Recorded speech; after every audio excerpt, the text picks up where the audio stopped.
Hello sama gars yi na ngeen def bàyyi na ci jàmm maa leen di jaar yéen ñëpp j'espère que vous allez bien.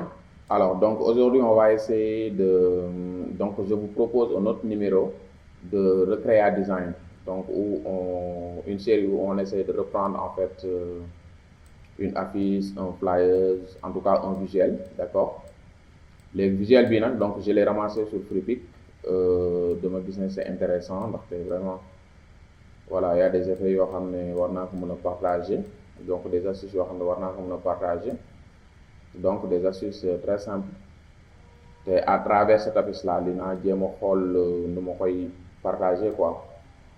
léegi dañuy essayer donc reprendre affiche bi teg donc ñu reprendre duñ fi bàyyi dara donc essayer donc de reprendre tout donc de A à Z donc moom la ñuy essayer reprendre.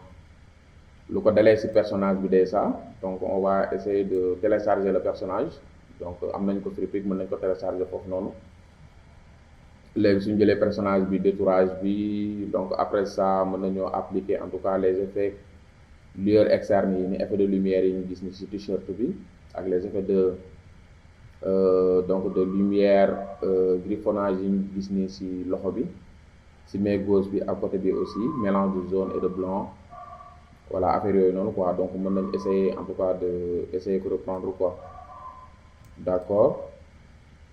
Alors donc su ko defee après foofu noonu aussi ñu créer fond bi donc avec les bâtiments et puis def ci benn fond orange ak benn fond orange foncé bii nii donc appliquer ci benn transparence pour bâtiment yi mën a feeñ tuuti. Et aussi donc ak effet ak texte bi donc avec cet effet là d'accord donc déformation du texte et cetera ak ce bandeau là aussi donc ak logo bi painting mën nañ ko essayer reprendre vite fait. Alors cette fois-ci premier épisode bi donc on avait travaillé sur Illustrator mais tey moom on va travailler sur Photoshop d'accord donc on va essayer de reprendre l'affiche sur Photoshop d'accord. léegi document bi moom bon je pense que taille document bi A4 la quoi oui poster A4 c'est bien donc vite fait on va essayer donc de se lancer léegi ñu jéem a xool nan lañ koy reprendre d'accord en tout cas pour profiter donc de rester jusqu'à la fin pour profiter donc de des astuces donc de ce que je vais vous montrer quoi d'accord. Ok vite fait donc pour cela on va essayer d'aller directement sur Photoshop. donc mën nañoo jël Photoshop 2023 wala 2025 def benn la donc moi je pense que je peux aller sur Photoshop 2025 de toute façon c'est la même chose donc même effet yi laa utilisé et ces effets là sont présents dans Photoshop 2023. Voilà, la première chose que nous allons faire c'est configurer donc la taille du document donc nous allons cliquer sur le bouton nouveau. Ensuite, on va aller dans impression, puis on prend A4. Donc en 4 en portrait c'est bon, 210 x 297 mm. Après on clique sur le bouton OK. Donc pour la résolution et tout, donc on peut laisser comme ça. Voilà, donc je vais enlever la grille, CTRL H. Alors donc je vais adapter à l'écran, donc adapter à l'écran, voilà comme ça. Alors maintenant, nous allons essayer de travailler maintenant sur les... nous allons maintenant importer les images. Alors pour cela, donc là on a besoin donc de combien d'images là? On a besoin quand même de 2 images. Tout le reste en fait se fera sur Photoshop. On a besoin donc du personnage. Donc on a besoin pour cette affiche là, on a besoin de 2 images. On a besoin quand même du personnage, l'image du personnage. Nous avons besoin aussi de l'image des buildings, d'accord? Donc de la ville quoi, derrière. On va essayer maintenant donc de le chercher sur Freepik. Alors puisque c'est de A à Z, moi j'ai déjà téléchargé les images, donc mais quand même je vais vous montrer comment j'ai trouvé les images. Donc là si on regarde bien pour les images, on peut taper quelques mots-clés pour essayer de voir. En tout cas c'est une image de Freepik, donc là il est possible de la retrouver avec juste quelques mots-clés, comme par exemple homme noir, t-shirt jaune avec radio par exemple. D'accord, je pense que si on met ça quand même on peut trouver. Donc homme noir, t-shirt jaune, radio jaune, voilà, t-shirt et radio jaune. voilà, avec t-shirt et radio jaune. Donc on va aller sur FreePic. Donc moi-même en fait pour le retrouver, c'est comme ça que c'est ces mots-clés là que je vais utiliser. D'accord. Donc on peut venir ici sur la zone de recherche, sur homme noir. Voilà, donc vous voyez, c'est là. Donc moi c'est ça que je vais taper tout à l'heure pour retrouver ça. Homme noir, t-shirt jaune avec radio. Voilà. Voilà, donc là maintenant on a retrouvé quand même nos images. Donc là c'est la bonne version de l'image que nous cherchons. Alors maintenant on peut cliquer directement sur le bouton télécharger pour télécharger. D'accord. Alors donc moi je l'ai déjà téléchargé, c'est là dans le dossier donc, de cet épisode. Donc je l'ai nommé homme tout court, c'est là. Donc moi je l'ai déjà téléchargé, donc vous aussi vous pouvez télécharger en cliquant directement. Donc quand vous vous positionnez ici, vous cliquez sur le bouton télécharger. Alors, donc, la deuxième image, c'est l'image des bâtiments. Donc là, je vais mettre tout simplement building, je mets city, voilà. Donc là aussi, bon, je n'ai pas trouvé exactement la même image, mais quand même, donc j'ai une image quand même qui est très proche de celle-là. Ouais, je pense même qu'on peut prendre ça. Moi, c'est l'autre là que j'avais pris. Mais je pense que lui, c'est mieux. Ça, c'est mieux. Donc, c'est plus proche, quoi. Oui. Je pense qu'on peut utiliser ça. C'est pas cette image-là que j'avais pris, mais bon, je pense que c'est plus proche de cette image-là. Voilà. Donc, c'est fait, hein, c'est téléchargé. Donc là, je l'ai ici. Donc, je l'ai déjà téléchargé. Donc, c'est là. Alors, donc, je vais couper et le mettre dans mon dossier dans le dossier de l'épisode. Donc, gratte-ciel. Voilà. Après, on peut appliquer en fait une symétrie, donc pour le mettre de l'autre côté, quoi. Ça dépend de ce qu'on veut exactement. Voilà, donc en tout cas, on est là. Alors, le reste maintenant, c'est importer les images. Donc, je peux fermer même ce navigateur-là. On va aller maintenant importer les images. Donc là, je vais aller dans Fichier, Importer et Lier. D'accord. Alors, c'est cette image-là que j'avais pris, mais bon, je vais prendre ça d'abord, importer. D'accord, c'est bon. Alors, je vais importer encore l'autre. Fichier, Importer. Importer et lier. Donc, j'ai importé ça. Voilà. Donc, voici, les images sont importées maintenant. On va essayer de... Chaque image est sur un calque. D'accord. On a l'image homme noir sur calque, l'image gratte-ciel aussi sur calque. D'accord. Donc, on va essayer maintenant. La première chose à faire maintenant, c'est de détourer le personnage et appliquer ces effets-là autour. Ces effets de lumière-là autour. Et les effets donc de... comment dirais-je, de flou directionnel. Donc au niveau des lumières qui se trouvent en tout cas derrière, donc au niveau de la main droite, de la main gauche et aussi de la main droite, et un peu ici derrière la tête, etc. On va essayer donc de voir ça. Ok, donc les deux images sont importées, donc nous allons maintenant détourer l'image, nous allons détourer en fait le personnage. Donc pour cela, je vais masquer le fond. Alors, moi, je veux détourer et supprimer directement le fond, en fait. Je ne veux pas appliquer un masque, donc je vais faire quand même un truc descriptif. Supprimer directement le fond, donc pour cela, je vais pixeliser. Donc, sinon, il va je vais pixeliser, en fait, le calque. Voilà, pour pouvoir supprimer le fond. Donc, on peut la masquer hein, avec les masques de fusion, mais moi, quand même, je décide, en fait, de supprimer directement le fond, quoi. D'accord. Alors, je vais utiliser quand même un outil assez puissant, une fonctionnalité assez puissante de Photoshop. Donc, je vais aller dans Sélection. Donc, le calque est bien sélectionné. Je vais aller dans Sélection. Et là, je vais prendre Sujet. Voilà, vous allez voir, automatiquement, il va sélectionner en tout cas le sujet. Donc là, c'est bien sélectionné. Alors, il peut laisser quand même quelques pixels bleus ici au niveau de... Voilà, ici. Alors, mais on peut aussi, ce qu'on va faire, on va essayer peut-être donc d'ajouter en fait dans la sélection avec l'outil, on va essayer donc d'ajouter à la sélection avec peut-être l'outil contour, comment dirais-je, l'outil sélection rapide, voilà.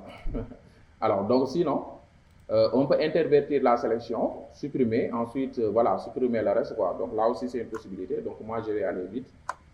Ce que je vais faire, je vais tout simplement aller dans sélection. Bon, je ne vais pas faire quand même des trucs de pro. Donc, je veux que vraiment cette technique soit vraiment accessible à tous. Je vais aller dans sélection et là, je fais intervertir. Donc là, il va sélectionner les pixels bleus. Alors, donc, je regarde bien, en fait, c'est bien le calque homme qui est sélectionné. Donc, je vais faire supprimer. Donc, je clique sur la touche supprimer, delete. Alors, pour le moment, je peux masquer aussi le calque de fond. Hein. Voilà, pour être sûr que c'est cool derrière. Alors, c'est bon. Voilà. Donc, maintenant, je vais faire CTRL D pour enlever la sélection. Alors, je peux zoomer un peu. C'est une image quand même de grande résolution. Je vais zoomer un peu. En fait, maintenant, je vais tout simplement supprimer les pixels bleus. Alors, pour cela, je vois qu'ici, quand même, sur l'image, donc, il n'y a pas de pixels bleus sur les vêtements, ni au niveau donc, des autres parties de l'image. Donc, je peux me permettre d'utiliser mon outil baguette magique. D'accord? Outil baguette magique. Ensuite, bon, la tolérance 32, ça doit faire l'affaire. Et là, je vais décocher pixels contigus pour qu'il sélectionne quand même tous les pixels bleus que je vais, à partir du pixel bleu que je vais activer. Donc, je clique ici. Donc là, il va sélectionner quand même tout le reste, hein, même en fait, voilà, tout le reste en tout cas du couleur bleu. Et là, je vais appuyer sur la touche Delete aussi pour supprimer. Donc ensuite, CTRL D, voilà, pour enlever la sélection. Donc là, c'est cool. Voilà. Alors maintenant, qu'est-ce qui reste maintenant? Bon, je vais faire CTRL D pour enlever la sélection, oui. Donc la sélection est partie. Alors c'est bon.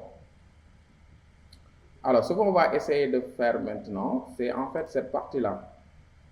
Donc, on va essayer maintenant de créer en fait ces effets de lumière autour du personnage. D'accord? On va créer ça.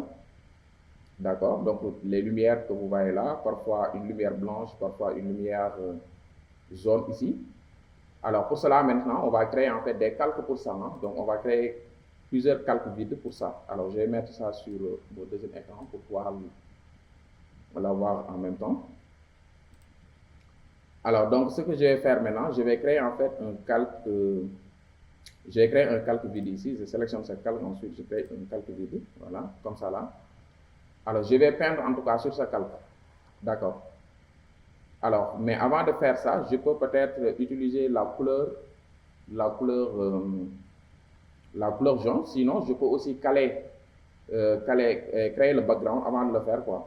Voilà, parce que là, quand même, c'est une finition, quoi. Donc, je vais créer en fait le background. D'accord? Le background, ici, donc avec l'image et un fond orange. C'est ça que je vais essayer de créer avant de mettre les effets, quoi. Alors, pour cela, donc je vais encore faire un zoom arrière. Donc, j'ai, attention. Alors, je vais prendre ça. Essayer donc de déplacer un peu.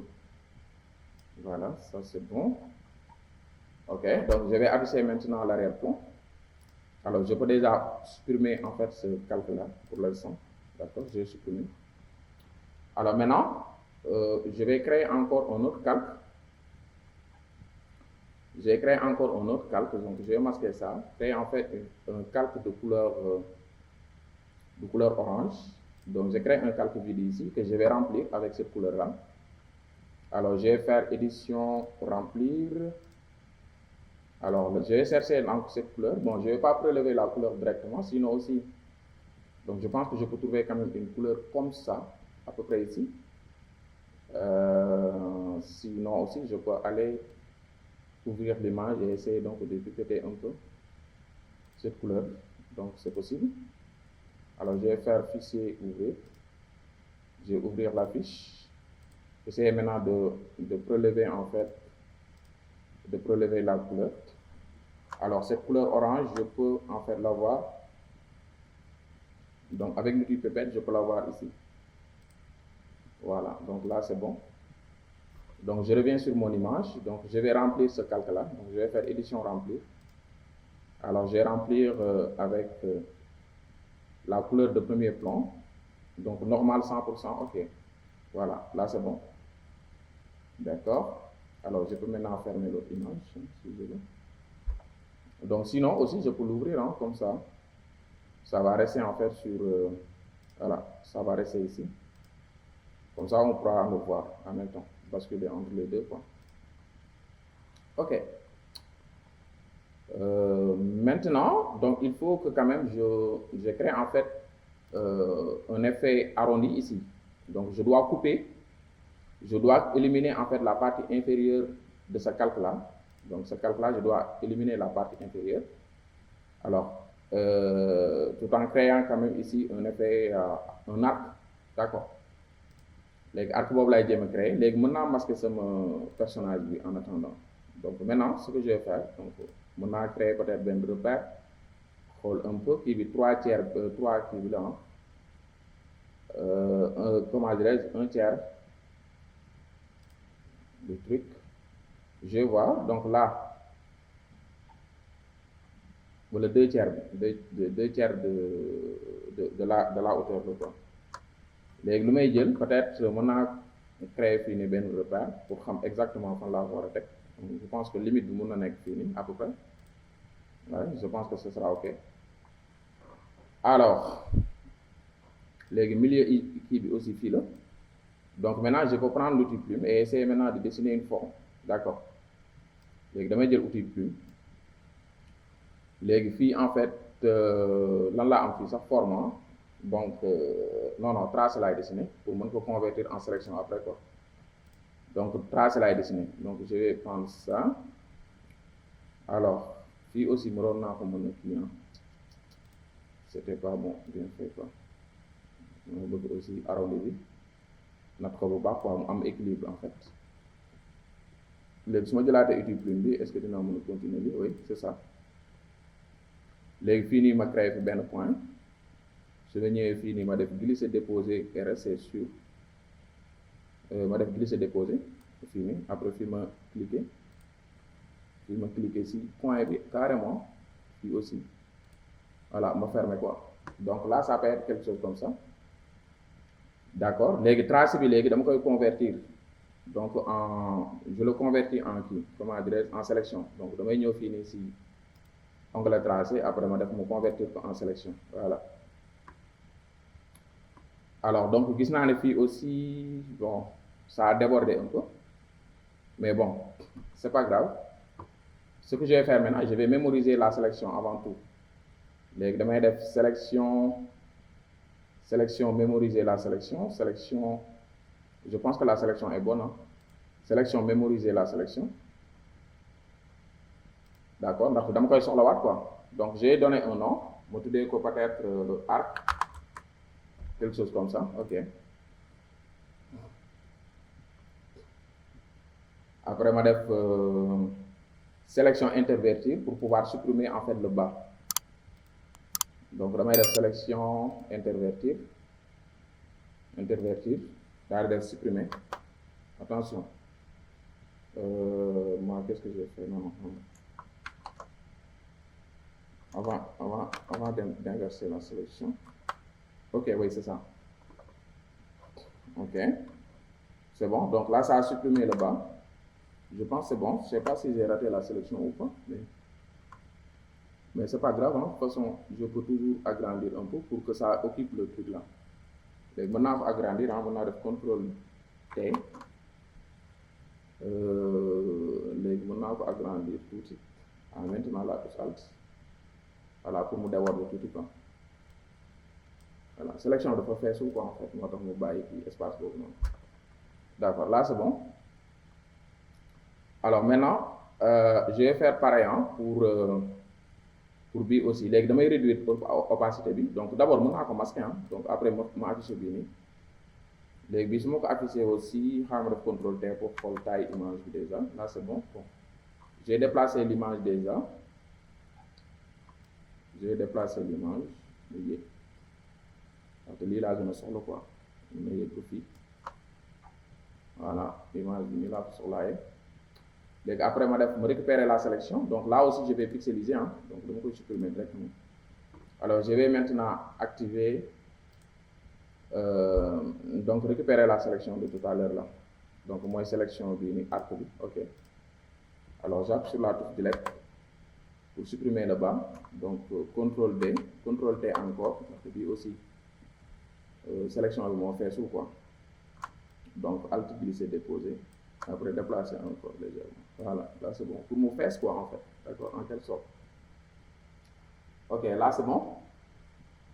Alors donc je vais maintenant afficher ça. Alors réduire l'opacité. Opacité bi dama koy wàññi tuuti. Voilà, au moins qu'il feeñ quoi un peu. D'accord, donc mën na yéegaat tuuti rek. Voilà, là c'est bon. Léegi je vais afficher donc le personnage. Alors personnage bi aussi dama koy wàccee ba fii.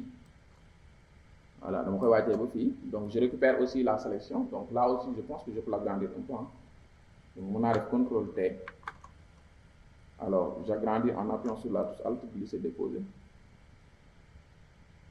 D'accord. Je pense que là c'est bon. Voilà, là c'est bon. Ok. Alors là aussi je vais sélectionner, rechercher la sélection, récupérer la sélection. Alors bi sélection bi aussi même chose bi ma garder woon la après ma def supprimer la touche delete mu dugg quoi. CTRL D. Voilà, donc lii déjà am nañ fond bi donc avec le personnage. Donc si on regarde bien en fait donc notre image, voilà. Léegi après li ci des moom bon on va gérer ça quoi. Li ci des moom yëpp ay finition la quoi. D'accord. Ok. Ok, je pense qu'on est bon. Donc on peut maintenant supprimer les repères. Alors pour cela on va aller dans affichage, mën nañoo supprimer repères yi. Alors là on fait repères, effacer les repères. Voilà, donc là on est bon. Alors donc ce qu'on va essayer de faire encore c'est donc je pense que même ce fond là après on pourra utiliser un dégradé, sinon diminuer encore l'opacité mu gën a clair. Voilà, donc là je pense que c'est mieux comme ça. Voilà, bon si c'est pas trop, donc on verra. Donc on peut même en fait je pense après utiliser un dégradé quoi, pour le fond, mais on verra après. Léegi ce qu'on va faire, on va essayer donc de créer cet effet là. Donc ce genre ombre portée bi nii quoi, bi nekk fii nii ci suuf nii, genre ombre portée bi nii. Donc bon on a plusieurs techniques mais moi en fait je vais vraiment utiliser des techniques très simples. Léegi dañuy jël bii nii bii la ñuy dupliquer quoi, calque bi nii la ñuy dupliquer. Donc léegi damay def clic droit ma def dupliquer le calque. D'accord, je vais lui donner un nom, ma tuddee ko ombre orange, ma tuddee ko ombre orange. D'accord, léegi dama koy def si ginnaaw kii bi quoi, gratte-ciel yi. Et après ça maintenant je vais le déplacer un peu avec les touches de direction de mon clavier. D'accord, léegi mën naa def déjà opacité bi mën naa ko def bon, sinon ma déplace ko ba pare pour ñu gis effet bi. Je sélectionne, donc je vais utiliser la flèche du bas de mon clavier pour le faire descendre quoi, gis nga mi ngi nii di wàcc. D'accord, la flèche du bas de mon clavier mën naa ko def ni moom wàcc carrément. Léegi su ma defee loolu ba pare opacité bi ma delloo ko à 100%, moo mën a gis calcul bu baax. Léegi damay def de telle sorte que en fait benn contour progressif quoi, donc mu genre flou quoi, dama koy flouter. Alors pour cela, bon il y a plusieurs techniques, mais bon moi j'ai utilisé en fait une technique simple, un filtre flou gaussien laay appliquer si calque bi quoi en fait pour mu flou fii nii, après ma wàññiwaat opacité bi. Donc le calque est bien sélectionné, je vais aller dans filtre, ma def flou, après ma jël flou gaussien. Voilà, su ma jëlee flou gaussien, donc là mën naa yokk kii bi donc soo gisee bu baax fii nii déjà flou bi ñëw na, donc avec cette taille là. Alors pour défaut doo am taille bi donc en général il prend en fait la dernière valeur que vous avez utilisée. Valeur boobu noonu laa jël, donc ay 81 82 quelque chose comme ça, 82. Après ma def ok. Léegi fii nii am naa flou boobu noonu, donc sauf que fii nii dafa gën a transparent ba pare dafa gën a génn quoi. Léegi déjà mën naa ko wàccee waat tuuti quoi, donc mën naa ko wàccee waat tuuti mu gën a génn. Léegi opacité bi peut-être mën naa ko wàññi aussi. Voilà, très bien. Ok, donc je pense que c'est nice déjà c'est bien. D'accord. alors c'est bien léegi nag bon après mën nañoo dem ci texte yi léegi après fii nii moom finition la ñuy def rek quoi ci kii bi fii quoi personnage léegi mën nañoo dem créer fii nii en fait déjà texte bi ci kaw mooy my times is now, d'accord, now, voilà, maintenant, voilà, donc c'est ça. Léegi je vais essayer maintenant donc de faire le texte, d'accord, texte bi lay njëkk bind texte bi ci suuf is now. Léegi là je vais utiliser tout simplement l'outil texte. Voilà, je prends l'outil texte léegi damay cliquer fii nii ci kaw personnage bi pour calque de texte bi mën a nekk ci kaw quoi. Donc je vais cliquer. Wow, c'est trop grand ça. Donc je vais diminuer la taille du texte. Voilà. D'accord, donc j'ai déplacé le texte ici. Alors ici je pense que je vais utiliser la police impact pour me donner frame. Je pense que moom la kii bi utiliser ça impact. J'ai utilisé la police impact, voilà. Léegi je vais écrire le texte maintenant. Donc is, ah ouais. Est-ce que majuscule bi xaaral ma ko I majuscule S. Ok, donc là je pense pas que ne dina bind yëpp xaaral ma vérifier avec ça. Ah ok, dafa def yëpp en majuscule kay noonu la mën a demee kay. Donc ma def S minuscule. Ok, je vais faire A. Je vais désactiver en fait les majuscules. Def S minuscule, voilà. Is un majuscule W. Léegi alors il y a le point d'exclamation aussi, mais point d'exclamation bi mën na nekk après mën naa ko ci boole comme mën naa ko ber quoi. Donc mais moi je préfère quand même l'écrire à part. J'ai augmenté la taille du texte. Léegi fii nag style de police amul italique quoi, donc foog mu utiliser faux italique. Donc avec le panneau caractère mën naa déclencher faux italique bi pour mu incliner wu quoi. D'accord, léegi dama koy déplacer fii un peu là. D'accord, bon après ça doit être en fait derrière la tête du personnage. De toute façon léegi espacement bi aussi dama ko war a wàññi tuuti. Espacement entre les caractères, voilà, pour mu gën a coller quoi. D'accord, peut-être fii nii aussi mën naa ko yokk. Fii nii mën naa ko yokk ak bi, voilà, mën naa ko yokk ak bi. Donc c'est bon. Voilà, ouais, c'est cool. Donc je valide. Alors après maintenant, pour pouvoir déformer encore, pour pouvoir créer en tout cas cet effet-là, j'ai vectorisé le texte.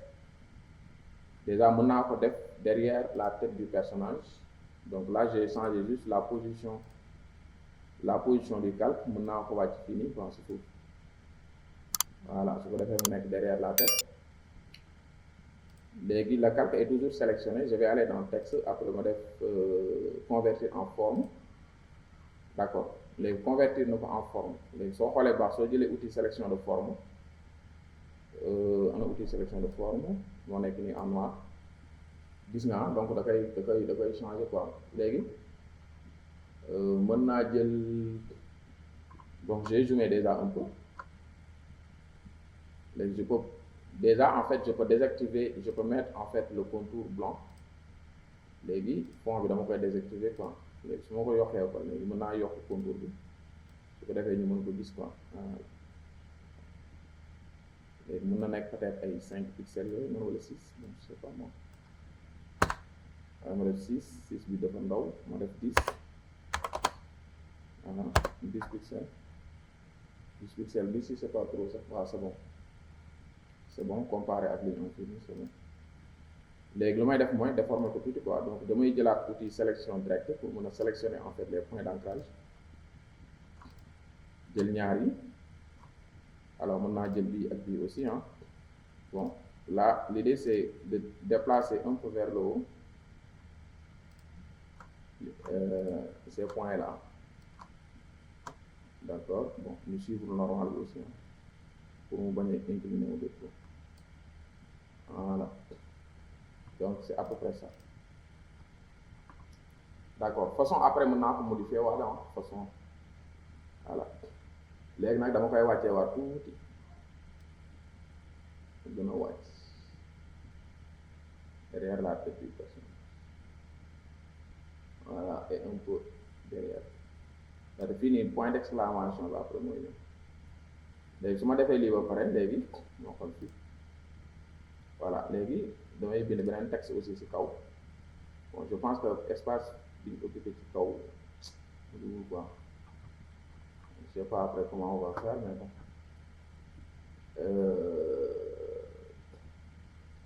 on a mal utilisé l'espace là après foog ñu def ay ajustements quand même voilà léegi damay jëlaat outil kii bi comment dire outil texte bi léegi ma bindaat fii voilà bon ça va être ça laa koy bind directement donc je clique alors là je déplace le texte ici après ma def donc my times voilà my times léegi fii c'est bon d'accord léegi fii est-ce que du ma def point d'exclamation bi fii benn yoon non bàyyi ma ber ko quoi voilà léegi damay jël outil bi teg déplacement ma déplacer texte bi naa ko wàccee ko fii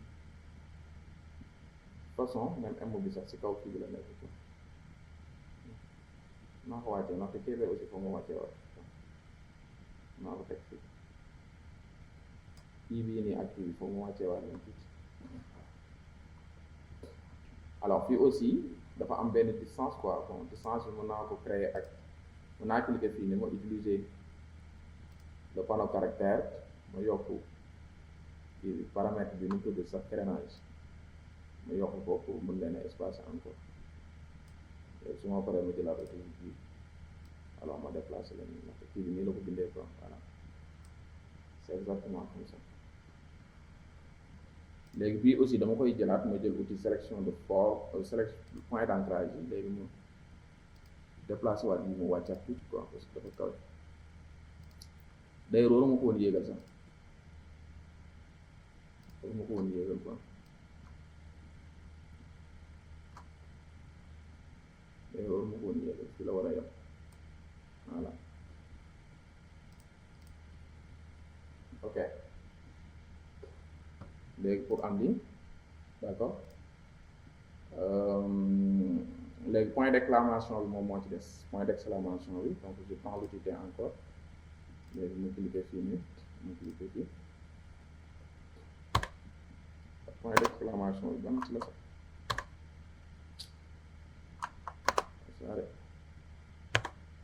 voilà mi ngi nii donc j'ai trouvé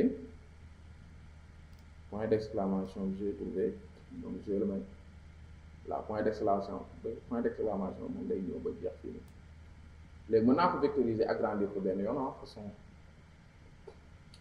après changer kii bi quoi dama koy vectoriser directement donc je vais aller dans texte après ma def convertir en forme d'accord alors outil sélection bon mën naa def contrôle T je pense que avec ça je peux faire contrôle T parce que c'est déjà vectorisé j'ai attendu là bleu là ça ko fii quoi voilà léegi après bon foog nga déformer ko aussi ça c'est beau comme ça voilà su ma defee lii ba pare léegi foog ma jël outil sélection kii bi outil sélection direct pour déformer un peu léegi damay sélectionner ñaari kii yi donc bi dama koy déplacer en maintenant la touche shift pour rester sur la ligne aussi ah je pense que c'est cool alors léegi bii aussi dafa war a génn alors bii aussi attention lu tax ñaar yëpp dem parce que j'ai sélectionné les deux moi je veux juste déplacer ça après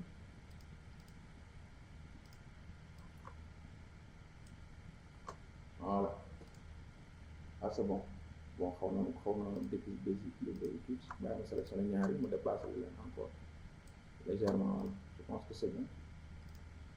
Je pense que c'est bon. Voilà, léegi point bi aussi foofu la nekk aussi voilà mu ngi nii d'accord. Ah ok, kii bi sësul kon xaaral wàccee ko tuuti. Donc j'ai sélectionné les deux. Ok, wàccee ko tuuti. Bii aussi mun na dem ni tuuti. Voilà, donc je pense que c'est bon. Bon, inclinaison bi rek moom moo des quoi, c'est pas moi.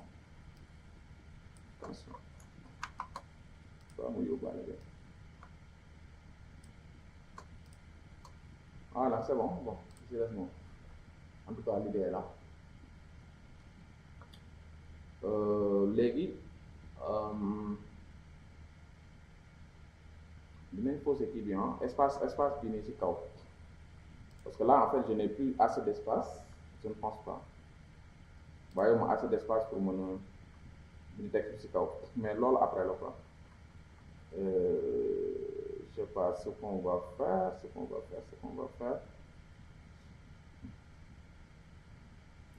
Ça va être terrible, mais bon je pense que mën nañoo jël lépp xaaral ma xool ba xam dinañ ko mën a corriger loolu noonu. On va sélectionner tous ces calculs là. Je vais sélectionner bii, sélectionner ban bii. Bon, je pense que tout, on va sélectionner tout. On va sélectionner tout ça là. Yëpp la ñuy sélectionner, déplacer là. On va les sélectionner et les déplacer quoi. Donc xaaral ma xool ndax dama bëgg am assez d'espace quand même ci kaw.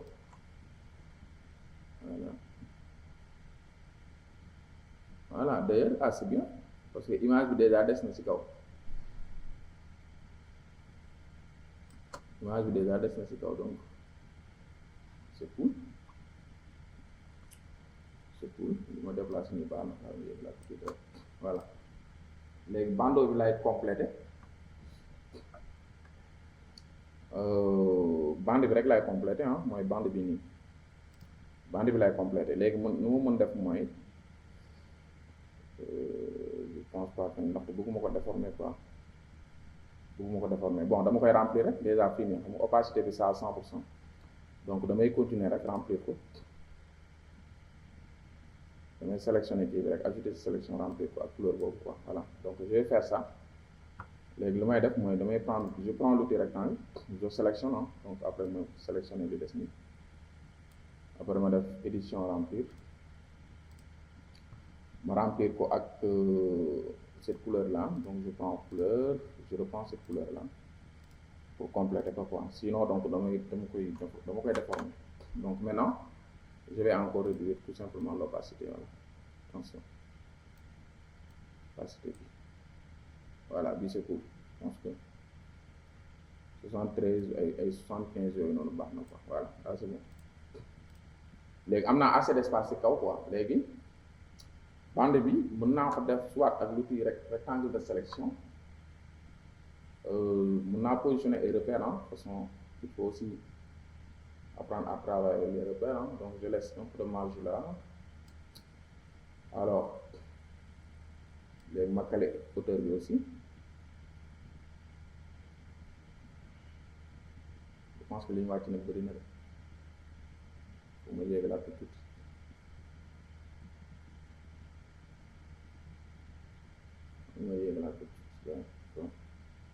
Je pense que c'est ça quoi. Léegi repère bi aussi je vais déplacer légèrement. Donc li ñu yéeg dafa bëri, donc là ce que je vais faire, je vais encore sélectionner tout. Attention, avec Shift je vais faire remonter légèrement. Yéegaat fii nii bàyyi tuuti espace. Encore, voilà, c'est bon. Ok, là c'est bon. Léegi encore donc repère bi aussi mën na yegg tuuti. C'est la hauteur de la bande zone mooy bande bi quoi. Bande bi nii léegi point d'exclamation bi aussi faut mu yéegal. Alors pour cela je vais sélectionner j'ai sélectionné, je prends encore l'outil sélection directe pour sélectionner les points. Après je déplace ko non je déplace aussi. Voilà, là c'est tout. Les bandes bi aussi presque si kii bi la yam, donc juste après le si avant kii M bi la kii quoi ñëw fii. Alors j'ai déplacé légèrement ce repère là aussi, on va tout. Voilà, li si des après place logo bi la quoi. Voilà, donc je vais créer la bande après. Donc, ce que je vais faire, je vais créer en fait un nouveau repère, un nouveau calque. Bon, malheureusement, quand même, je n'ai pas pu nommer les calques, mais quand même, il est conseillé de nommer les calques pour ne pas se perdre. Alors, je vais remplir avec une couleur jaune. Les jaunes, je vais occuper directement sur t-shirt. Donc, je vais prendre édition remplir. Alors, couleur jaune. Couleur premier plan, oui, c'est bon. D'accord, CTRL D. Alors, on va faire ici sous point d'exclamation. D'accord, les listes après texte là quoi. Donc je mets le texte après. Voilà quoi.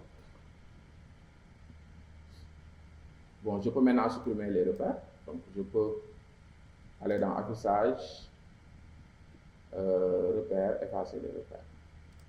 Voilà. Ok, donc c'est bon. Les listes moi bind texte quoi. Donc ces petits mots là. Voilà. Alors, DJ Ipsum, DJ Ahmed, DJ Lorem. Alors, donc, on va faire ça vite fait. Il faut que nous sachions calcul sélectionner d'abord. Donc, nous allons sélectionner avec le calcul. Nous allons le texte qui est directement. Donc, je prends l'outil texte, je texte, je diminue la taille carrément. Par exemple, fini Roboto ou le fini. Mais Roboto light lay donne, Roboto. Alors, régulariser tout. Je vais dire en fait Roboto light, non? Voilà, là c'est bon. Je me déplace au fil, je change de couleur. Mais carrément en fait du blanc. D'accord, on va nous taille tout. Alors, je vais cliquer Lorem. Alors, les dans mon cas, il y a tout quoi taille. Ok, donc là je vais enlever le faux italique.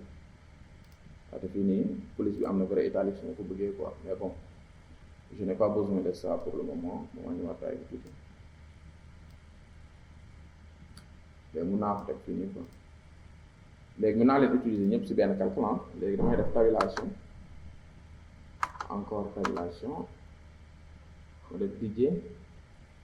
Bon, déjà alignement le monde les modes DJ Ipsum. DJ Ipsum. Espace, donc tabulation encore. DJ Ahmed.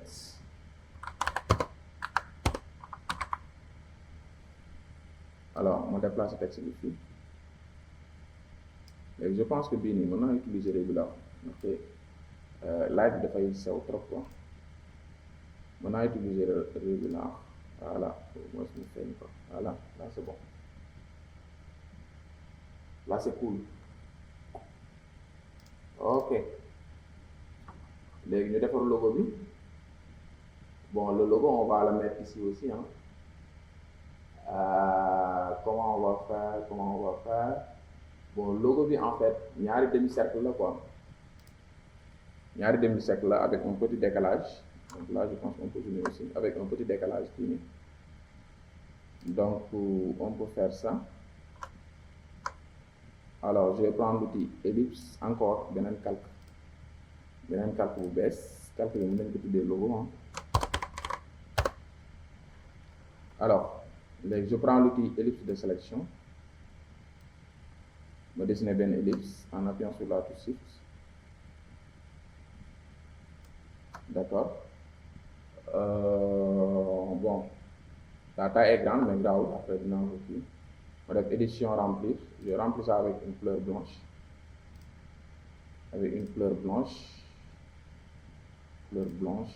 ok. D'accord, donc ma jéem a en tout cas def à peu près le milieu, CTRL D pour enlever la sélection. Alors ce que je vais faire maintenant, je vais tout simplement en fait sélectionner cette partie là. Comment je peux faire ça? Ouais. J'ai sélectionné cette partie inférieure. D'accord. On va faire CTRL X, CTRL V. Donc je vais jëli ko fii nii def décalage bi def ndaxte bi ci suuf moom moo gën a ndaw quoi, ma def CTRL T après ma wàññi ko quoi, bi ci suuf moo gën a ndaw,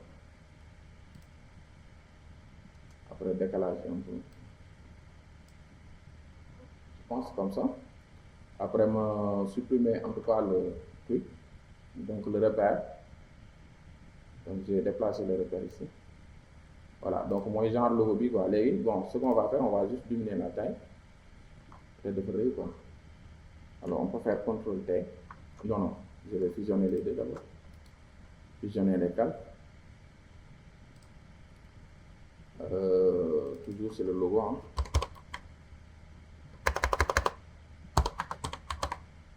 Toujours sur le logo, je fais CTRL T pour diminuer la taille.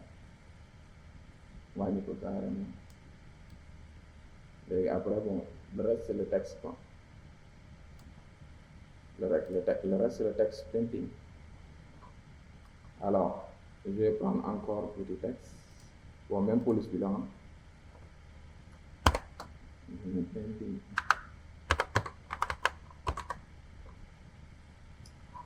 Donc peut-être réduire encore la taille.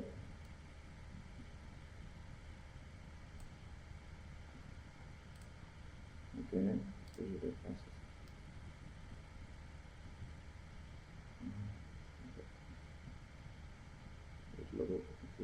Voilà. Et ñoom ñaar mën naa leen a lié quoi. Yooyu ñaari calcul yi nga xam ne soo déplacé bii beneen bi aussi dafay jouer quoi, donc mu nekk logo bi. Ok. Alors texte bi aussi gis naa ne c'est trop grand quoi, donc maa ma wàññi taille.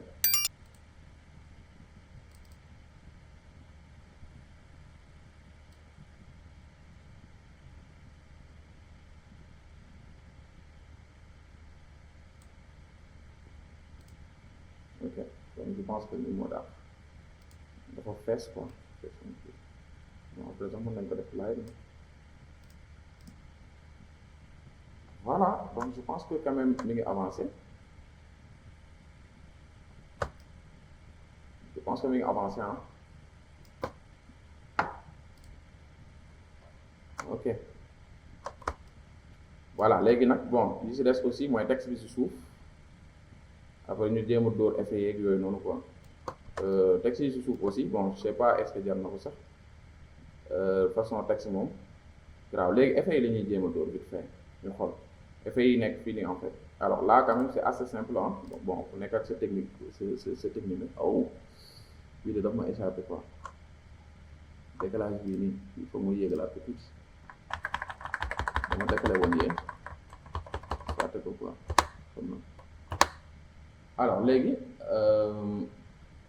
effet de lumière jaune bi la ñuy jéem a dóor ba pare léegi effet de lumière jaune bi donc mën nañ ko dañuy créer aussi beneen calque si suufu calque bi rek quoi dañ koy def. Donc j'ai sélectionné ça après ma def plus léegi mën naa ko tuddee peut-être lumière jaune. Léegi lumière jaune boobu en fait damay jël tout simplement la couleur jaune t-shirt bi léegi damay peindre fii nii en fait donc sur le bord yi quoi. d'accord si calque bi lay peindre ah duma peindre fii nii nag si calque bi lay peindre.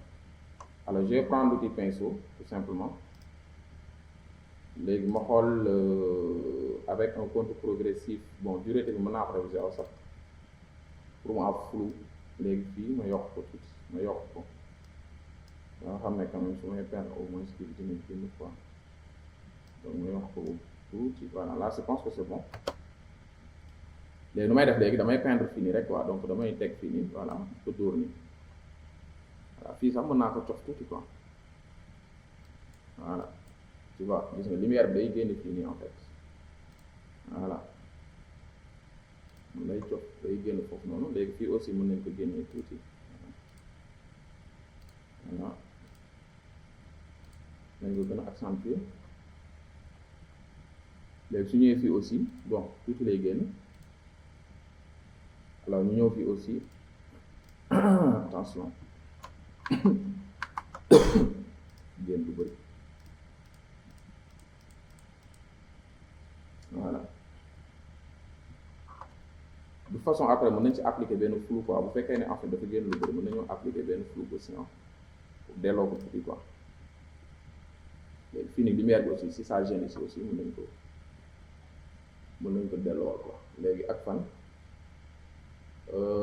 léegi yi nekk fii nii aussi bon waaye fii aussi am na voilà léegi côté loxo bi aussi am na tuuti après dinañ ko mën a gérer voilà ça c'est bon pour le moment flou yi moo ci ëpp solo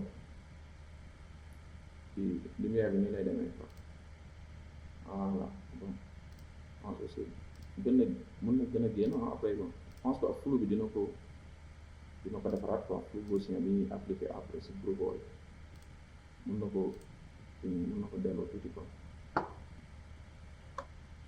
léegi su ma defee ba pare bon après aussi mën nañoo on peut chercher aussi si kii façon xool ba xam lu muy joxe ak couleur plus claire je pense que dafa ma def avant voilà bon c'est la même chose léegi graaw léegi bàyyi ñu tester en tout cas flou gaussien bi xool lu muy joxe flou gaussien bi xool surtout côté yi quoi en fait surtout rebord yi nii en fait xaaral ma xool su ma appliqué benn filtre flou gaussien flou directionnel bi après naa ko appliqué mais c'est beneen kii quoi wow cool nice ça sort là ok léegi je pense que mën nañu ko wàññi tuuti rek voilà c'est cool cool je pense que c'est bon bon maa ngi koy xool fële mais sama écran bi non je pense que nii nice na ñaata la appliqué sax 55 je pense que c'est bon voilà c'est déjà cool léegi yii peut-être lumière fii nii dañuy supprimer rek am foog ñu gommer fii aussi parce que ça a débordé un peu là on peut prendre l'outil gomme jéem a yokk kii bi tuuti on peut prendre l'outil gomme taille bi attention voilà léegi dureté bi aussi mën nañu ko wàññi léegi jéem a laal fi tuuti rek yéegat ko voilà bon ko laal ko ëpp voilà tuuti rek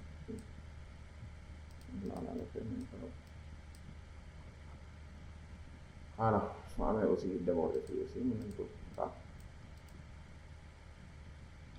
bon là déjà c'est bon léegi nag lan mooy kii bi mooy voilà donc là c'est bon c'est assez cool mënoon nañoo yokk flou bi aussi mu gën a dugg quoi loolu aussi mën na nekk mënoon nañu yokk flou bi mu gën a dugg xaaral ma xoolaat flou gaussien non flou gaussien voilà je pense que yu baax na voilà yu baax na de façon après donc on peut prendre l'outil gomme alors wàññi taille bi ak opacité bi jéem a jéem a cof affaire yi quoi aussi mun na nekk voilà donc mun nañ ko sax yokk léegi opacité aussi kii bi outil gomme bi aussi mën nañ ko wàññi su ko defee au moins si rebord yi nii jéem ko laal tuuti quoi voilà jéem cof tuuti si rebord yi nii voilà opacité bi mën na wàññeeku carrément su ko defee au moins rebord yi du feeñ noonu quoi voilà là c'est bon voilà jéemal cof affaire yi tuuti si côté yi nii mën na nekk ok là c'est bon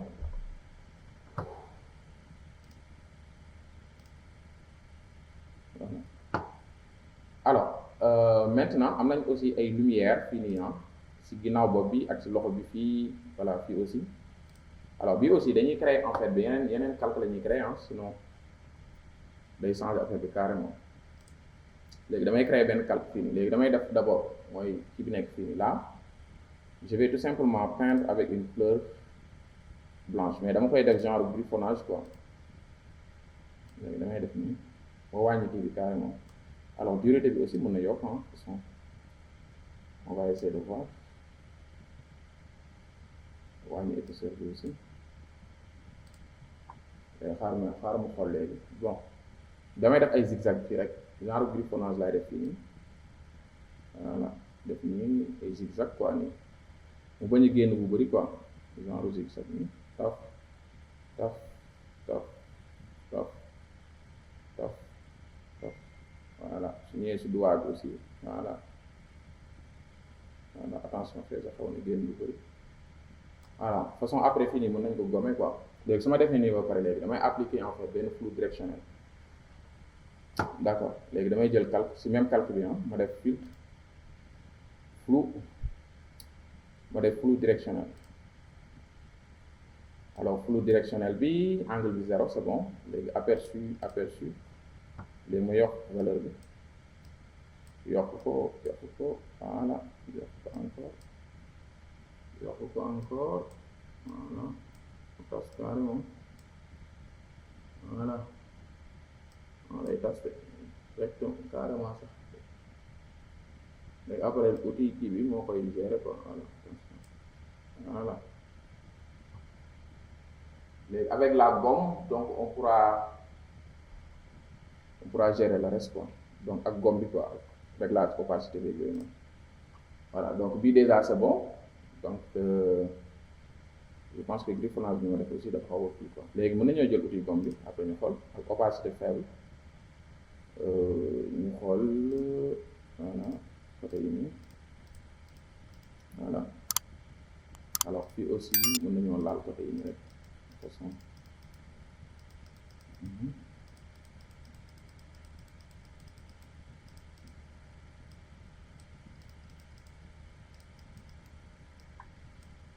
voilà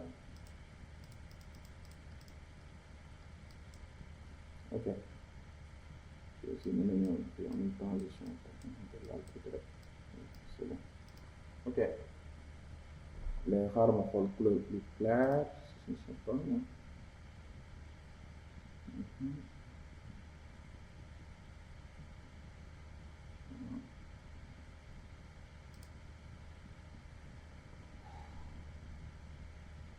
et là c'est bon là c'est bon donc on va faire la même chose pour beneen bi beneen bi aussi dañuy créer beneen calque léegi beneen bi moom bon mais am na mélange tuuti ak kii nii aussi couleur jaune bi quoi donc ñoom ñaar lay mélange mais bon blanc bi moo ëpp quand même blanc bi moo ëpp donc je vais prendre encore l'outil pinceau léegi bon bii pas aussi mën naa ko yokk tuuti façon mën naa ko yokk tuuti voilà mën naa ko yokk encore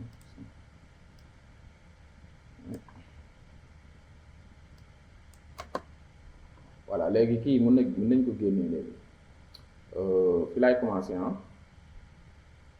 fi laay attention bon warto rëy aussi warto génn lu bëri quoi léegi façon ay zigzag ngay def voilà dafa nga xaw mu rëcc tuuti def exprès voilà après bon façon foog ñu dugal ci après couleur jaune bi voilà léegi day ñëw aussi fii continue waaw bon après dañ ko gën a wax loolu gaaw xaw ma rëcc tuuti génn fii d'accord di jàpp fii voilà bon façon après fu si rëcc rek dañ koy gommer quoi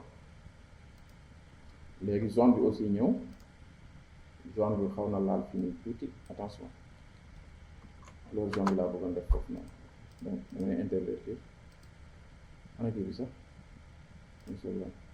léegi couleur zone bi day génn fi tuuti ñoo duggaat fii nii tuuti voilà alors am na gis naa ko fii tuuti aussi benn mélange alors gisaat naa ko fii aussi si kaw tuuti bon fii visuellement maa ngi ko si beneen écran bi alors fii aussi lunette yi zone bi xaw na d'abord def tuuti waaw voilà waxtu nopp yi aussi léegi acca léegi ma appliqué encore flou directionnel bi si fii xool boo xam ne muy joxe alors filtre flou directionnel super cool nice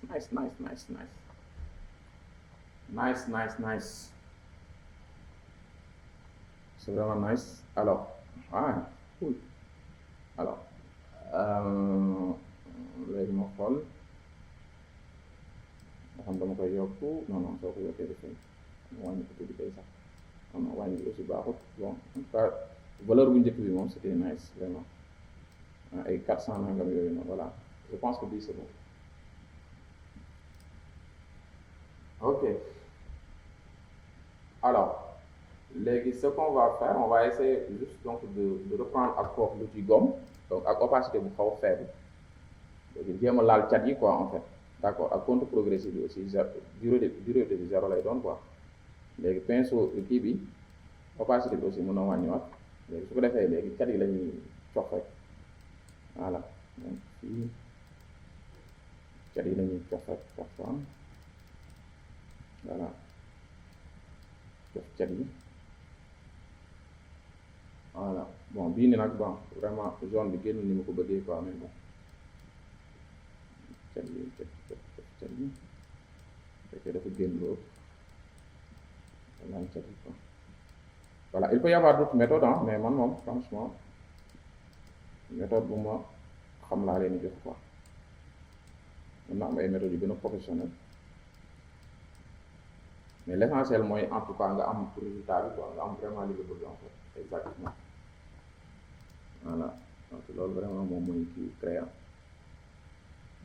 voilà donc là par exemple bañ a am un truc de forme quoi les calculs bi aussi fii pour mu coxaat ko tuuti li mu génn je pense que dafa bëri quoi je pense que c'est bon voilà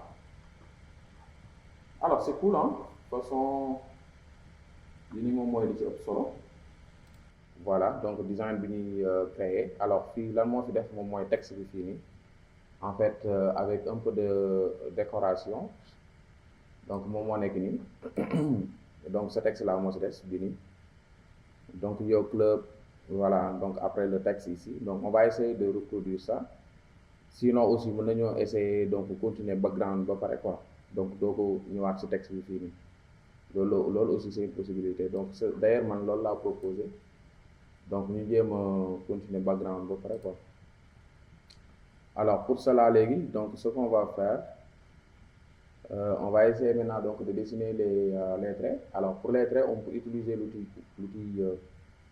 l'outil plume de Photoshop donc je prends l'outil plume alors là je vais prendre ici forme donc sauf que fii su ma jëlee forme je vais désactiver en fait la couleur de fond alors couleur de contour bi taille contour bi mën naa ko def bon façon après mën naa ko wàññi léegi je vais venir là alors je vais juste suivre en tout cas ça en fait cette courbure donc j'ai cliqué ici alors arrivé là je fais un glisser déposer pour créer en fait une courbure en appuyant sur la touche ça permet en tout cas de rendre ça beaucoup plus dans la lignée en fait voilà léegi fi damay wàcc tuuti ma cliquer fii nii alors léegi bu fekkee ne affaire bi kiiwul mën nañu jël outil sélection directe après jëm ko ajuster quoi voilà donc comme déplacer kii bi voilà, agrandir pour vivre côté bii nii pour réajuster ko un peu quoi.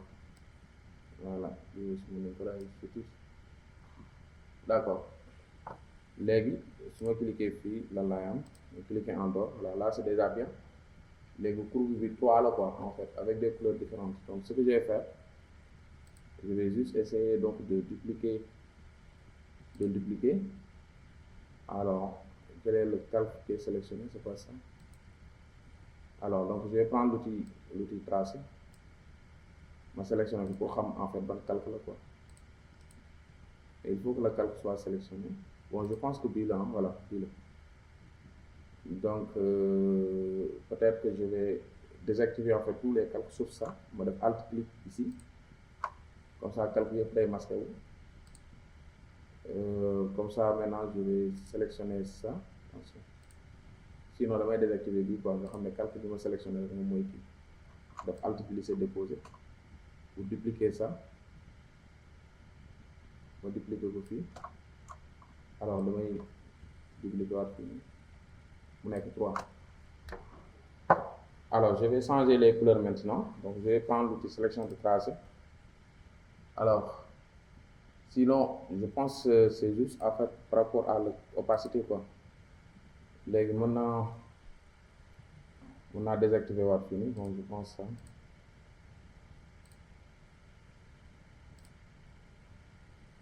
Alors léegi bii qu'est-ce que je vais faire, je vais mettre en fait bon même couleur là presque niveau de gris laay jël. Je pense que yeneen ay niveau de gris là. Bon c'est plutôt opacité bi xaaral ma xool opacité bi ba xam. Donc si je prends par exemple ça, si je prends ce calque là, opacité bi c'est 100%, donc bii ma jël ko ma wàññi opacité bi. D'accord, ma def ko peut-être 60. Après il faut que j'augmente aussi les clients. Léegi ma jël troisième bi, je pense que bii la. Alors bii ma def ko peut-être 40, quelque chose comme ça. D'accord. Léegi il faut aussi que j'augmente aussi leur kii bi ma def ko ma ko defee 2, ce que ça va me donner 2,3.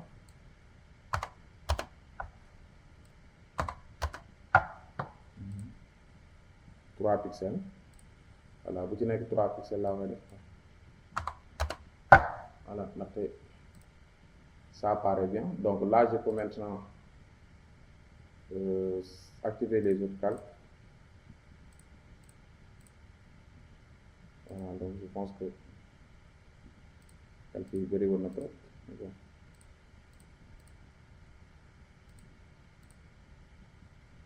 Voilà, donc c'est bon. Les calques arrière-plan bi aussi mooy génnee kii blanc bi quoi. Alors après couleur yi mën nañ ko changer ça dépend vraiment de nous. Couleur yi mën nañ ko changer aussi.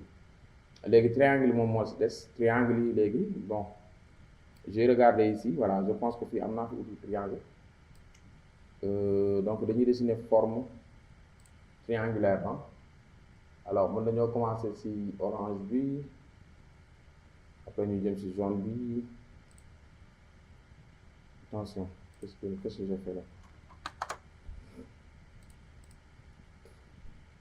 Je prends ça. Alors donc je vais mettre la couleur orange. Je vais désactiver la couleur de contour. Alors j'ai dessiné un triangle comme ça là. Je vais maintenir là tout de suite. Voilà, c'est bon. Alors je vais faire CTRL T pour modifier, sinon multiplier ko ba pare, alt glisser déposer. Léegi bii nii en fait damay def CTRL T pour modifier l'orientation. Donc shift comme ça, voilà, il est orienté haut, je pense. Alors je diminue la taille.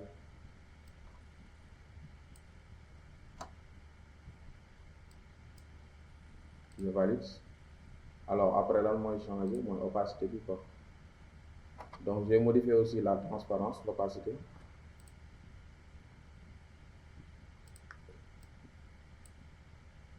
Voilà. Donc là, c'est bon. Alors, mon adem sur 60, opacité 60. Alors, il y en a aussi, même chose. Hein. Donc, B, je vais mettre ça et changer la couleur. Je fais CTRL T.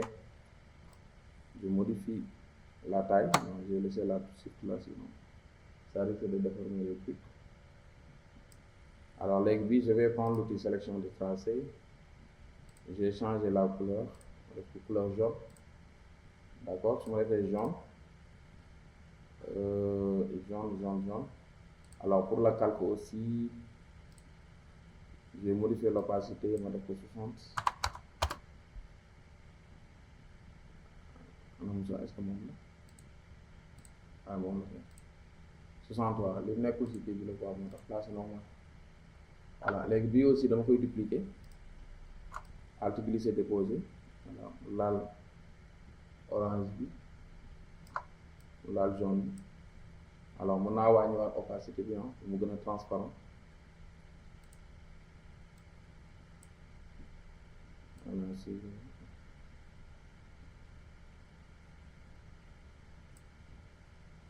je vais le faire comme ça, avec 50. Ok. Voilà, ainsi de suite. Le reste maintenant, c'est juste en fait de copier-coller. Copier-coller. Voilà, le reste en fait, on va juste dupliquer, après changer les couleurs et la taille. Les billes, je vais faire glisser déposer. Donc je le mets là. Donc je le mets par exemple ici. Deuxième but. Bon, là je suis en train de regarder l'original. Hein. Donc ça me permet quand même de savoir exactement où est-ce que je dois modifier et aussi la taille. Voilà, on peut avoir modifié la taille. Alors là, je pense que je vais changer la couleur, en tout cas pour ce calque-là. Bon, je vais mettre ça à... pour ça, je vais mettre 100%. Parce qu'après, ça va être carrément blanc. Donc, je prends l'outil sélection de tracé. Alors, ici, je vais mettre la couleur blanche. Voilà, pour ce triangle-là. Alors, donc, je vais faire aussi des copies, rotation. Bon, là, je duplique ici. D'accord. CTRL T. Je modifie la taille. Valider, je prends l'outil sélection de tracé. Et là, je modifie, je mets aussi une couleur jaune. Comme ça, là. D'accord. Alors, là aussi, je vais dupliquer ça. Ici, je modifie la taille, je fais CTRL T. Une taille beaucoup plus petite, valider avec la touche entrée. Ok, ça fait l'affaire. Alors, ici, voilà, je le duplique là aussi. Alt glisser déposer. On appuie sur la touche Shift pour aligner. Voilà. Donc pour le reste maintenant, ça va être en couleur grise. Ça, CTRL T, je modifie la taille.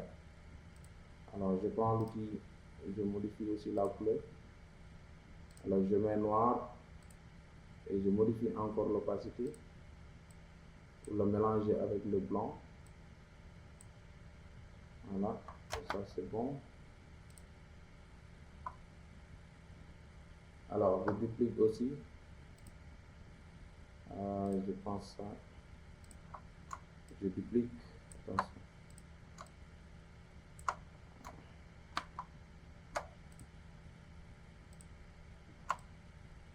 Alors je duplique ici. CTRL T. Je modifie la taille. Alors,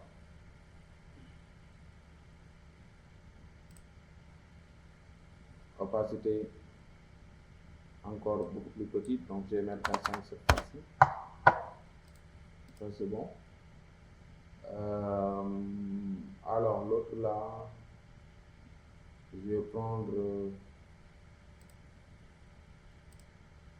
voilà. Donc, pour le reste, ça c'est bon. Alors, j'ai dupliqué ça. Duplique. Ici, là, je peux dupliquer. Alors, je modifie aussi la taille après. Bon, on pouvait éviter quand même ces va-et-vient, hein. Dupliquer d'abord, ensuite modifier la taille une seule fois. Voilà. Là, c'est bien. Léegi ban moo des bi aussi mën naa ko dupliquer fii. D'accord. Un peu plus bas. Ensuite, bi aussi ma dupliquer waat ko fii. Voilà. Ça va être quelque chose comme ça. Après, je peux prendre l'outil sélection. Je sélectionne en fait les tracés. Donc, sauf que pour sélectionner les tracés, il faut que le calque soit activé, quoi. Voilà. Donc, non. Par exemple, oui. Donc, je sélectionne aussi le truc, je modifie. Bon, puis quand même, on pouvait modifier ça ici directement. Mais sauf que là, en fait, la couleur, c'est la couleur orange. On est orange du quoi. Voilà. Les ñaari aussi, c'est plutôt orange. Bi, c'est plutôt orange.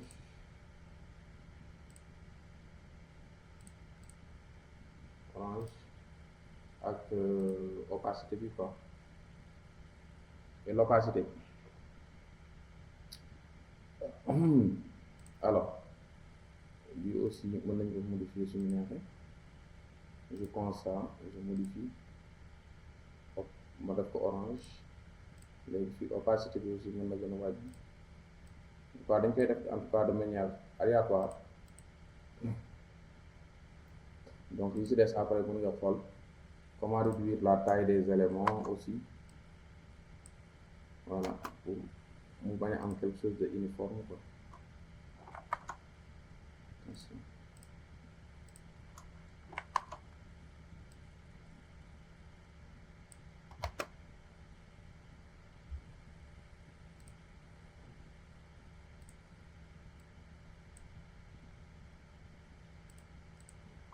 D'accord.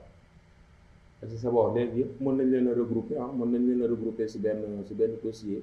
Donc c'est ça la bonne pratique, hein. Donc on va créer un dossier. On va les appeler triangle. Triangle. Les triangles, il faut que nous double quoi. Donc on va sélectionner tous les triangles et les glisser là-bas. Voilà, on va sélectionner tout et les glisser dans le dossier triangle. Alors nga xam ne dinañ ko mën a masquer en même temps. Donc je pense même que mën nañ ko sélectionner ba pare bloquer ko aussi, nga xam ne donc kenn dootu ko mën a sélectionner quoi. D'accord, su ko defee alors il y a aussi en fait les tracés là. Léegi mën nañoo sélectionner bii après créer en fait un nouveau dossier ñu tuddee ko ligne, ñu tuddee ko ay ligne. Alors lignes yi c'est ces trois là, hein, ñett yi la. Donc on va les sélectionner, on va les mettre ici. Voilà. xam dinañ ko mën a fii aussi. Bon calque bi na xaw ma calque lan la. Ah ok, moom mooy les effets là. Léegi bii peut-être mën nañ ko wàccee fii. Voilà.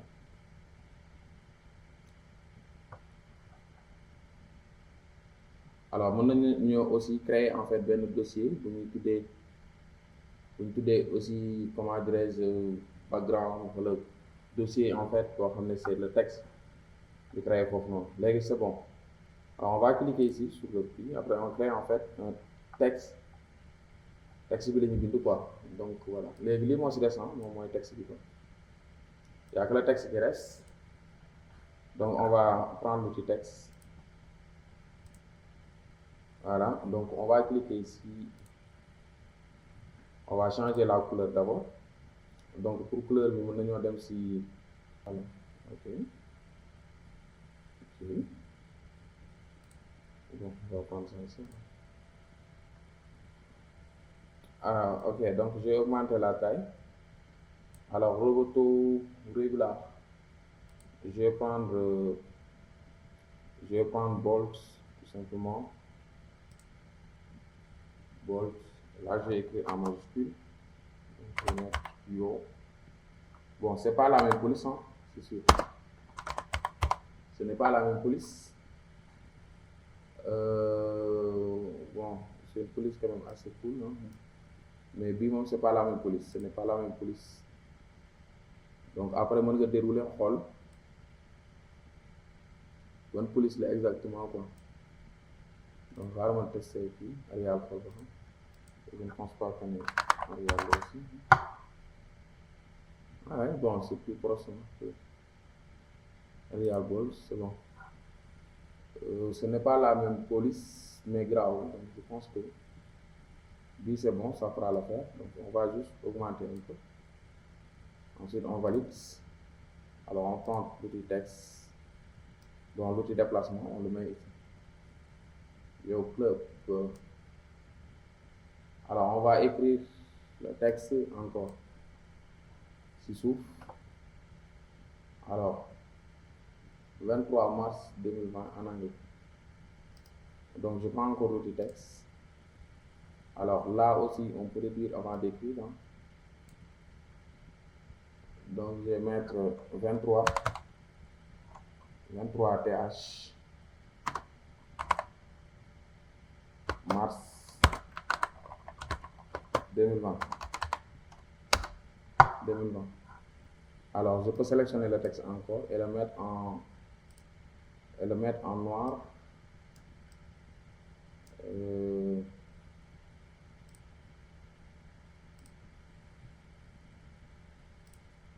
Voilà, c'est bon, je l'ai mis en noir.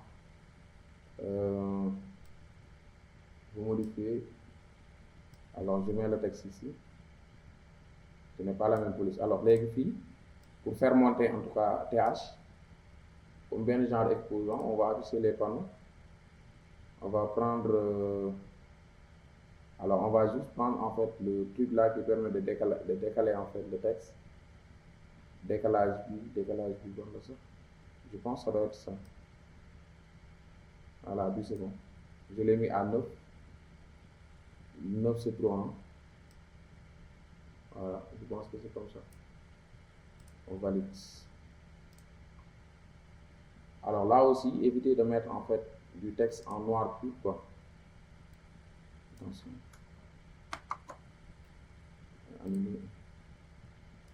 Donc, noir pur. Bon, on va mettre juste en fait un gris, hein, un gris qui est très proche de noir. Alors, donc il y a un autre texte ici aussi. Mais je ne sais pas exactement ce que ça. Bon, je vais mettre peut-être un lorem ipsum sur un texte d'exemple, quoi. Donc, j'ai créé en fait un. Voilà. Je vais peut-être diminuer la taille du texte. Alors, c'est tout. Et j'ai centré, comme ça. Voilà. Alors, ensuite, j'ai augmenté ça et ça. Voilà, ça va être quelque chose comme ça. Donc là, j'ai créé un bloc de texte. Alors là aussi, pour le texte, il faut éviter aussi de mettre en fait une couleur noire. Non, je pense que c'est pas du noir à 100%. Hein. Je pense que c'est déjà bien.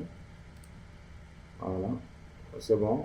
Le texte est assez visible, mais bon, c'est beaucoup plus clair que l'autre. Ça doit être beaucoup plus clair que l'autre. Je pense que c'est bon. Voilà, ça doit être beaucoup plus clair. Alors maintenant, ce qu'on va faire encore, c'est écrire location name here. Donc c'est l'adresse quoi en fait. Là aussi j'ai cliqué, c'est une seule ligne. Donc je clique et j'écris location name here. Alors, donc j'ai augmenté la taille du texte. Alors je déplace ici, là, Là, c'est bon. Alors, après, on va chercher l'icône location, localisation, quoi. L'icône localisation, on va tout simplement le mettre ici. On va copier-coller. Changer la couleur. Alors, le reste maintenant, your username. Username, en fait, donc de Facebook, les autres comptes réseaux sociaux. D'accord, Instagram, etc. Bon, il y a une police quand même que je vais installer qui permet d'insérer ces icônes-là directement. Normalement.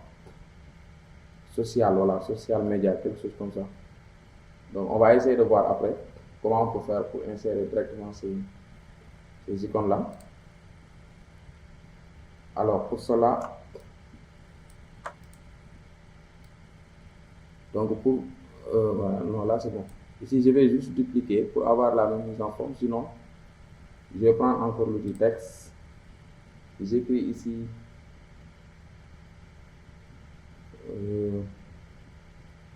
Voilà. Donc, je change la couleur aussi, hein, la couleur du plus là. Mais bon, plus clair quoi. Donc, je diminue la taille du texte. Donc, correct. Bon. Les filles, j'ai utilisé un régular. Peut-être augmenter légèrement encore. Là, je vais écrire your username.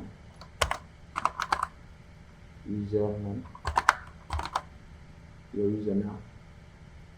Alors après, j'ai dupliqué ça 3 fois et mettre maintenant après les trucs de réseaux sociaux. Donc, je vais mettre là. Bon, on n'a pas assez d'espace. Alt, glisser, déposer. Un autre ici, Alt, glisser, déposer. Un autre là. Voilà, il faut qu'on aille chercher. Alors, je vais mettre en fait donc une police. Je vais écrire les lettres de l'alphabet. Donc, après, je vais savoir exactement quelle police qu'il a utilisé. Donc, je vais faire ça. Je vais mettre A, B, C, D, E, F, G, H, I, J, K, L, M, N, O, P, espace, O, P, Q, R, S, W, X, Y, Z. Je vais espace. Je vais mettre en minuscule. A, B, C, D, E, F, G, H, I, J, K, L, M, N, O, P, Q, R, S, T, U, V, W, X, Y. Voilà, les je ma defee nii ba pare léegi en fait donc dama koy utiliser juste pour mën a xam kii quoi. Alors maintenant mën nañoo appliquer sur police bi su ko defee on va essayer de voir léegi police bi je pense que social, voilà, social média la tudd léegi dañuy xool exactement léegi bon pardon bu ma am si bu ma def à la ligne. su ma paree si loolu aussi nan laay def sax foog mu masquer aussi yenn kii fond bi pour mu mën a xam quoi. Je vais afficher le panneau calque et je vais masquer les triangles. Je vais masquer aussi les lignes. D'accord. léegi am naa fi aussi ay quelques textes yooyu aussi mën naa leen masquer en attendant. Voilà. léegi fii en fait j'ai besoin de ça mooy icône Facebook bi. Donc je le mets ici. Je prends l'outil texte, je copie un. Je prends l'outil texte. Bon, je vais valider. Je prends l'outil texte. Pourquoi le copier? Espace. D'accord. léegi soxlaa naa aussi Instagram. Instagram est-ce que am naa ko fii? Je vais ma xool. Voilà, am naa ko. Je vais prendre aussi le truc de Instagram. Voilà. Donc ma def ko fii. Je vais prendre l'outil texte. Encore, je vais valider d'abord. Je vais l'outil texte fini. De contrôle V, espace. Alors, blanc là, Twitter. Alors, Twitter, est-ce que am naa ko fii je cherche là. Twitter kay mun fi nekk. Ok. Bon, je cherche, je ne vois. X, ouais. Waaw, Twitter léegi X moo ko remplacé, donc je prends X. Voilà. Donc je prends l'outil texte, c'est bon, je vais valider ça d'abord. Je clique dessus. Espace. Voilà, c'est bon. Ok, instant bi nice. Voilà. J'ai tous les éléments qu'il faut. Léegi li may def mooy activer maintenant lii mën naa ko supprimer. De toute façon, je supprime et là je vais afficher maintenant le reste du texte. Calcul yi ma masqué woon yëpp dama leen afficher. Voilà. Et c'est bon. Voilà, donc je pense qu'on a fait le tour. En tout cas, on a fait l'essentiel. Bon, si on compare, xam naa ne moom bon, ça va être benn ressemblance de donc léegi dama koy ubbi ñu xool. Je vais aller donc dans affichage, ouvrir. Alors je vais ouvrir l'original. Donc ñu xool léegi comparer en fait ba xam ressemblance bi ba xam kii na bon xaar mu recadrer partie externe bi su ko defee au moins ñu xam quoi. ñu def comparaison bi xool ba xam lan moo des. Ok, icône localisation bi bon loolu daal de toute façon on sait quoi. Voilà, léegi xaaral ma dem affichage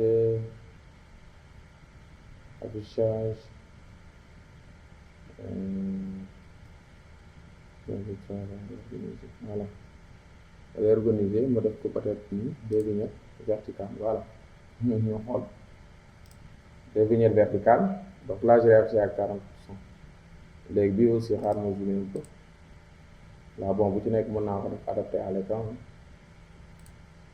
Voilà, ma defee fii aussi ma def adapté à l'écran.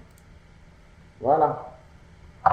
Les gars, je pense que en tout cas bi moo nekk ligne de produire bi moo nekk original bi quoi. Léegi suñu xoolee bu baax en tout cas bon sauf que suñ kii moo gën a clair quoi, donc mën nañoo wàññiwaat opacité bi mu gën a lëndëm mu gën a jaxasoo ak orange bi quoi.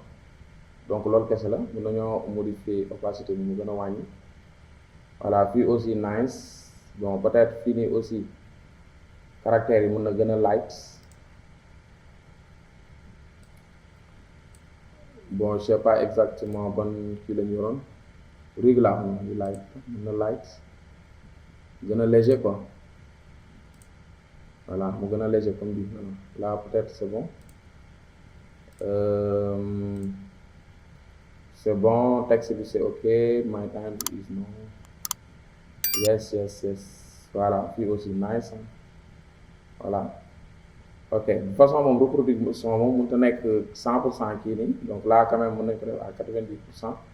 Alors fii aussi zone bi gis naa ne dafa xaw a génn tuuti, donc fii laal tuuti orange comme benn genre dégradé lañ ko def quoi, benn genre dégradé fii nii si kii bi xaw ko génnee tuuti quoi. Dans ce cas fond bi ngay dupliquer rek appliquer si dégradé orange jaune ak kii nii ak orange, après nga xaw ko kii glisser tuuti mu génn fii tuuti, donc créer benn genre contour quoi. Bon boobu noonu est-ce que mën nañ ko def, bon je ne sais pas. On va essayer de voir. Léegi ce qu'on va faire peut-être c'est simple, hein? Donc on va essayer de voir. Léegi xaar ma xool dem récupérer forme bi. Alors si calcul fan la forme bi nekk sax. Bon texte yi nekk si kaw aussi fu ñu boole ko parce que là quand même ça fait trop mën nañoo créer benn dossier si kaw. Non, pas calcul mais dossier quoi. Donc on va l'appeler peut-être texte, mais bon on va pas mettre tout le texte, hein, sinon ça risque d'être compliqué. voilà texte yi suuf rek lañ koy glisser fii quoi si dossier bi léegi forme bi laay bëgg a set quoi forme bii nii voilà forme bii nii forme bi fu nekk si voilà léegi forme bi dañuy dupliquer quoi dañuy dupliquer forme bi dupliquer le calque j'ai perdu là ah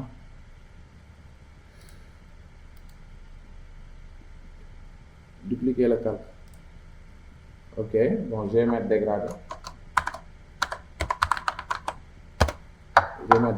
léegi ma dugg ko fii si suuf fond bi laa ko def quoi va def fii nii léegi on va remplir avec un dégradé d'accord léegi je récupère d'abord la sélection récupérer la sélection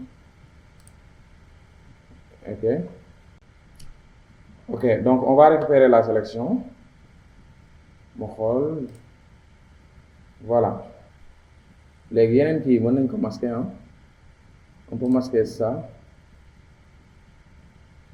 yeneen éléments yi ci kaw yëpp mën nañ ko masquer bon waaw dañ koy masquer ndaxte sinon on risque de ne pas voir le résultat voilà léegi sinon bon déjà dès kii bi en fait ce sera à 100% calcul léegi yeneen tâches yi la ñuy masquer quoi donc bii yëpp dañ koy masquer d'accord loolu moo tax quand même il est vraiment préférable de mettre les trucs dans un kii quoi voilà lii rek baax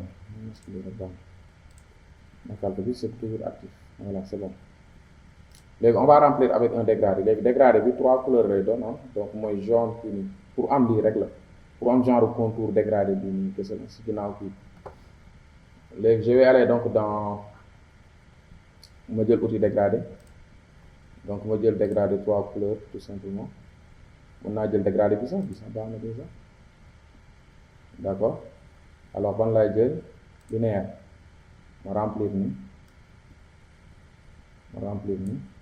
voilà c'est déjà bien jarul sax may seeti yeneen couleur de toute façon après dama koy glisser rek mu wàcc CTRL D bon j'espère que jaune bi ñu choisir baax na bon sinon rek ñu dem jëli suñu jaune yi quoi de toute façon bii nii alors xaaral ma appliquer ci nuance bi couleur bi la jaune yi bokkul sax de bii jaune bii la voilà bii couleur bii la voilà donc je pense que là c'est tout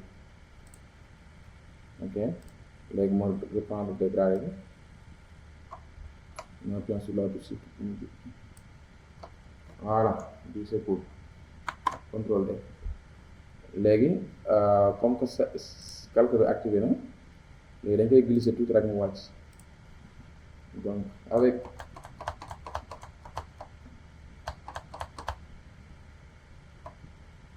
les tours de direction léegi foog mu génne bi ba pare wàccul de ñetti bi si léegi xaar ma jël ok dama sélectionné wul kii bi moo tax léegi dama def nii léegi ma def wàccee cool ça commence à venir là gis nga fii nii moom la ñuy am fii quoi genre kii boobu noonu dégradé boobu noonu gis nga su ñëwee fii nii aussi day ñëwaat fii nii def benn genre dégradé nii cool génn na léegi ñu affiché léegi suñu personne oh super cool nice cool voilà waaye jox xoolal ma lii dégradé bi nii gis nga contour bi c'est vraiment cool quoi voilà su la neexee nga laal fii tuuti benn genre gomme jox ko fii quoi voilà comme fii nii gis nga nii su la neexee nga gomme fii tuuti wàccaat léegi là mën nañu jël outil gomme bon on n'est pas obligé de le faire mais bon mais il faut que le calque soit toujours sélectionné léegi dañuy jël outil gomme après ñu jox ko quoi ku nekk c'est astuce y a beaucoup de solutions nag nekkul benn solution kese y a beaucoup de solutions voilà jox ko voilà moom mooy lii quoi en fait xam nga fii nii amu ko voilà nañ ko topp tuuti genre mën nañ koy genre effacé quoi parce que ñu ñëw ni jaar ni génn fee quoi voilà donc je pense que pare nañ alors les gars mi ngi noonu ah donc lii laa leen indi loon en tout cas pour la reproduction en tout cas de la reproduction créa en fait donc recréa design donc mi ngi nii am na tuuti différence nag mais bon en tout cas mooy loolu quoi voilà en tout cas élément yaa ngi nii donc di leen jox rendez-vous en tout cas beneen épisode bu recréa design alors j'espère que quand même jàng ngeen si lu bëri façon donc aussi bu fekkee ne am ngeen yeneen technique bu fekkee ne def naa benn opération boo xam ne am ngeen technique bu gën a pertinent bu gën a professionnel wala bu gën a gaaw donc n'hésitez pas à me le dire au niveau des commentaires bu leen fàtte abonner en tout cas pour profiter de toutes les actualités donc de cette chaîne là. Ok, merci beaucoup et à la prochaine, ciao.